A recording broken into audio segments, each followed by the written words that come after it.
তাইলে যদি প্রশ্ন হয় নূহ নবীর নৌকায় প্রথম উঠছে কে? সবাই বলেন। পিঁপড়ার জীবন দ্বারা কিন্তু আমাদের মতো পিঁপড়ার মধ্যেও কিন্তু দল আছে, ব্রাজিল আছে, আর্জেন্টিনা আছে, মানে ওদের মধ্যে দলাদলি আছে। এই ফুটবল না থাকতে পারে, কিন্তু ওদের বাজার আছে, কবরস্থান আছে, প্রতিশোধ আছে, মারামারি আছে, আঞ্চলিক মারামারি আমাদের দেশে আছে না? কথা কওয়ার আগে অস্ত্র নিয়ে দাঁড়িয়ে যায়, আছে না এরকম?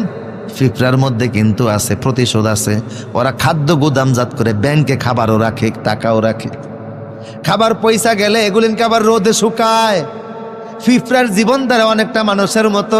ফাতাবাসসামা দহেকাম বিকাউলিহা, ওই যে পিঁপড়া বক্তব্য দিয়েছিল, সুলাইমান নবী হাসছে কিনা? কোরআনে আছে না? সুলাইমান নবী হাসলেন। ক্বালাত নামলাতু ইয়া আইয়ুহান নামলুদখুলু মাসাকিনাকুম, একটা পিঁপড়া বলছিল তার সমস্ত পিঁপড়াদেরকে, ও পিঁপড়ার দল, সুলাইমান আসতেছে, ওর পায়ের তলায় পরে তোরা পিষ্ট হয়ে যাবি, সুলাইমান আসার আগে গর্তে ঢুক।